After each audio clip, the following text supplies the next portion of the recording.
mas nagiging confident kayo, mas nagiging positive kayo guys. And dahil sa pagiging positive nyo, mas lalo nyong ma-attract itong mga blessings na to mga kapiksi. Okay? And sabi ko nga sa inyo guys, no, talagang super blessed kayo dahil tag-ani season kayo kumbaga, no, talagang aanihin nyo yung mga matatamis na bunga, matatamis na blessings, mga matatamis na biyaya, no, ngayong season na to, and magiging daan yan para makarecover kayo and para magkaroon ng mga positive changes sa buhay nyo guys. Okay? So napaka guys, super nice, super ganda, except dun sa love life kanina na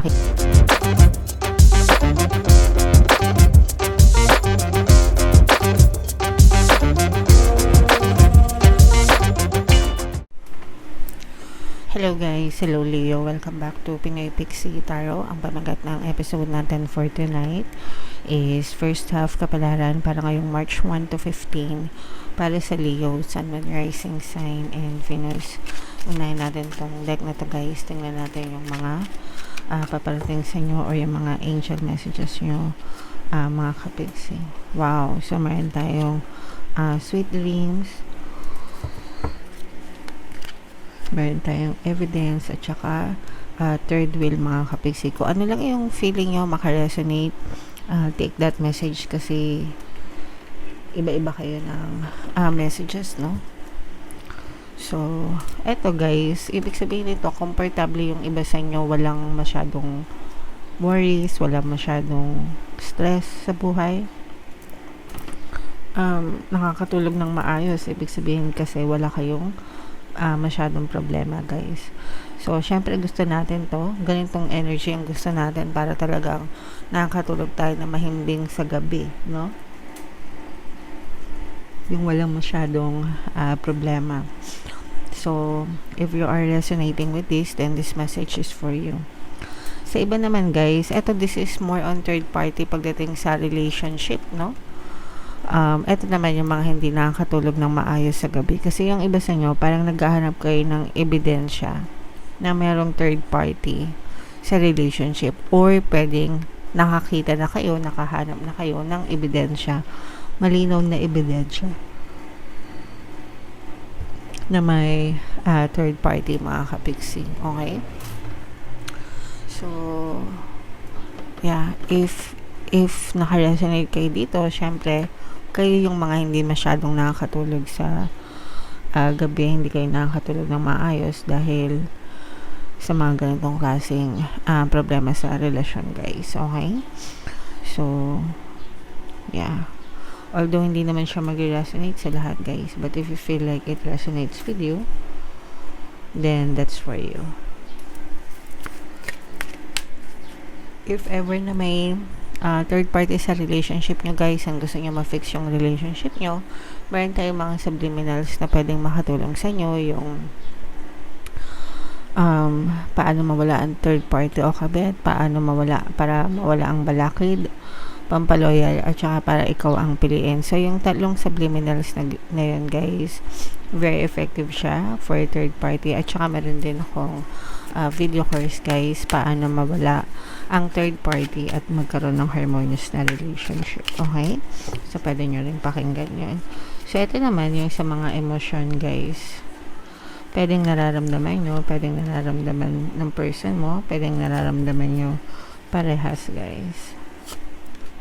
Ayan. So, yung mga ganitong klaseng emosyon, definitely guys, sinusupport niyan kapag merong third party relationship. So, ibig sabihin ng powerless, parang wala kayong kakayahan, no? Na over the relationship, you feel powerless kasi hindi mo naman mapigilan yung pambababae ng person mo if ever talaga na merong third party.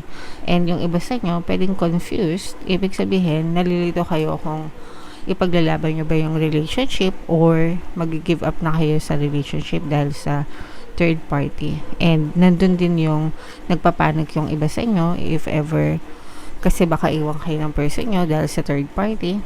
Ganyan. Or pwedeng yung person mo, nagpapanik siya kasi nahuli mo na may third party siya. Okay? And pwedeng confused din siya, no? Yung person mo, pwedeng confused din kung sino yung pipiliin niya, kung ikaw o yung third party niya, mga kapiksi. Alright? Okay. So, comment down below guys if feeling nyo naka-resonate kay Jan sa mga messages na yan, mga kapiksi. So, shuffle natin to guys. Hanapin natin yung energy ng Leo. Habang shuffle ko to, panoorin nyo muna guys yung video natin regarding sa ating paano mag-manifest ng abundance video course. Kapiksi, sawa ka na ba sa mga struggles at hirap sa buhay mo? Masipag ka ba at masikap sa buhay ngunit hindi ka pa rin umaasenso? Ilang beses ka na bang nag-attempt mag-negosyo at mag-invest pero palagi ka pa rin nalulugi? Sa pagkakataon na ito ay maaaring may subconscious beliefs ka na nagiging balakid sa iyong pag-unlad at pagyaman. Introducing, paano mag-manifest ng abundance video course. Dito ay matututunan mong ma-overcome ang mga balakid mo para tuluyan ka ng umunlad, umasenso, sumagana, maging matagumpay, successful at maswerte sa iyong kabuhayan, pera, trabaho, negosyo sa lapi at kaperahan ng bonggang-bongga. Dali, mag-send na ng email sa pinoypixie@gmail.com at simulan na ang iyong pagyaman ngayon. Alright, so sa lahat ng gusto mag-avail ng course guys, meron tayong paano mag-manifest ng abundance video course, paano mawala ang third party at magkaroon ng harmonious na relationship, paano pabalikin si ex o vice versa.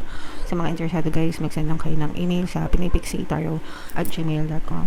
And sa mga naghahanap guys ng papaswerte, meron tayong money shaker jar guys, tsaka itong mga bracelets. Andyan sa screen yung WhatsApp number ko, chat nyo lang ako. Nakikita nyo rin yan sa description tsaka sa comment guys. So Leo, kayo ay represent ng Queen of Wands. Latag natin yung spread nyo, mga kapiksi. So, ito guys, napakaganda nito. Unang-una, upost dun sa, as opposed dun sa nakita natin sa love reading. Yung iba sa inyo guys, masaya naman sa relationship, okay? Actually, hindi lang naman sa romantic relationship. Masaya kayo sa mga relasyon nyo sa ibang tao in general. So, pwedeng wasak kayo sa love life nyo, pero pagdating naman sa pamilya, happy naman kayo, marami kayo supporters sa mga friends nyo, maraming tumutulong sa inyo, maraming nagmamahal sa inyo. So, hindi rin kayo masyadong malungkot if ever na nagkakaroon kayo ng problema sa love life kasi marami namang nagmamahal sa iyo, no? Like, again, yung family and friends mo, yung mga tao sa paligid mo. So, doon naman kayo bumabawi, guys, okay? So, yun yung nakita natin sa relationship. Ito naman, guys, parang this is another chance na binibigay sa inyo ni universe, guys, para makabangon sa buhay. So, ito, guys, ito yung mga bunga ng mga tinanim nyo, yung mga walang sawang effort nyo, yung mga sakripisyo nyo, mga kapiksi, unti-unti na siyang nagbubunga ngayong panahon na to. And syempre kapag may bunga, may mapipitas kayo. Yung iba literal, no, na maaring may mapitas kayo, especially kung nasa agriculture kayo, di ba? Yung mga nagbebenta ng prutas, gulay, ganyan. Literal, no, na talagang marami kayong mapipitas, marami kayong aanihin sa panahon na to. And paldo-paldo, no, pwedeng pumaldo kayo sa kaperahan sa mga benta nyo. Yung iba naman, figuratively speaking, ibig sabihin yung mga effort mo, no, yung mga pagsisikap mo sa buhay, yung mga effort mo, nagkakaroon na ng magandang resulta. And inaani mo na yung matatamis na bunga ng mga effort mo, and maaring maging daan, no, chance para makarecover kayo sa buhay nyo, makarecover guys, especially kung meron kayong mga losses or meron kayong mga pinagdaan ng financial na problems, mga kapiksi. Alright? And ito yung may mga good news din na maaari kayong matanggap, guys, mga bagong kontrata, mga bagong transaction, mga bagong deal. Good news sa pera ito, guys, no? Kasi umaandar, nakakaramdam kayo ng movement or pag-andar, especially kung meron kayo mga ina-applyan trabaho, may mga nililigawan na kliyente, may mga nilalakad na sales or transaction, no? Nagkakaroon ng movement, ibig sabihin, pwede nagkaroon ng ma-close yung mga deal, ganyan. Magkapirmahan ng mga kontrata, agreement, guys, and maaari siya magdala ng positive change pagdating sa financial aspect ng buhay mo, kapiksi. Alright? So, napakaganda, guys. And for some of you, no, ito yung sinasabi natin, no, very relaxed, guys, no? Nakakatulog kayo ng mahimbing sa gabi kasi pakiramdam mo, unti-unti nang tinutupad ni universe yung mga pangako niya sa'yo, unti-unti nang tinutulungan ka ni universe para matupad yung mga dreams mo, mga kapiksi. Okay? So, i-mind nyo na yun, guys, yung mga sweet dreams na yan. Sabi ko nga, no? Itong mga matatamis na bunga, mga pagbangon, pagbawi, mga malalaking kontrata, guys, mga good news sa pera. Ayan, no? This is the energy of blessings, guys, no? Blessings, pagpapala, kasaganaan. So, talagang maaliwalas, mga kapiksi, in terms of kaperahan, in terms of kabuhayan, no? Maliwanag ang kalangitan mo, maganda yung financial na aspeto ng buhay nyo, mga kapiksi, no? And for some of you, parang nagkakaroon kayo ng transformation, pagbabago.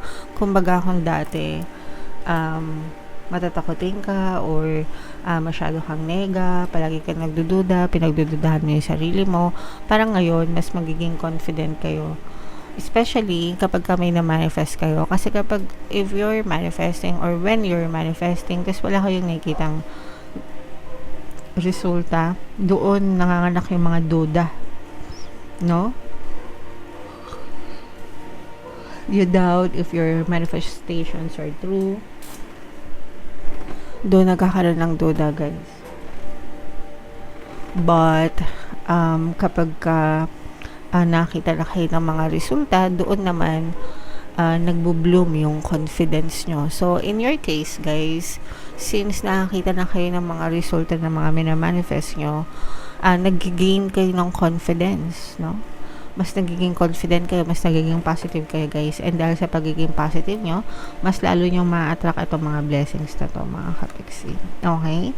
And sabi ko nga sa inyo, guys, no, talagang super blessed kayo dahil tag-ani season kayo kumbaga, no? Talagang aanihin nyo yung mga matatamis na bunga, matatamis na blessings, mga matatamis na biyaya, no? Ngayong season na to, and magiging daan yan para makarecover kayo and para magkaroon ng mga positive changes sa buhay nyo, guys. Okay? So, guys, super nice, super ganda, except dun sa love life kanina na nakita natin na third wheel. Ito lang yung nakita natin na negative energy, no? Yung third party energy pagdating sa love life. Pero pagdating naman sa kabuhayan, bawing-bawi naman kayo, guys, no? Bawing-bawi sa kabuhayan. So, i-mind nyo na tong mga blessings na to, pagpapala, kasaganaan, mga matatamis na bunga, pagbangon, recovery. Kasi yan talaga yung super positive na energy nyo ngayong season na to. Leo. Alright? So, comment down below, guys, if feeling nyo naka-resonate kayo dyan. Ito yung ating 2026 kapalaran, guys. Ito naman yung ating success stories ng paano mag-manifest ng abundance with your course. Click here to subscribe, guys. Ay, ito yung ating money shaker jars, guys. Panoorin nyo na. Thank you for liking, sharing, and subscribing. See you again next time. I love you all. Have a nice day. Bye-bye.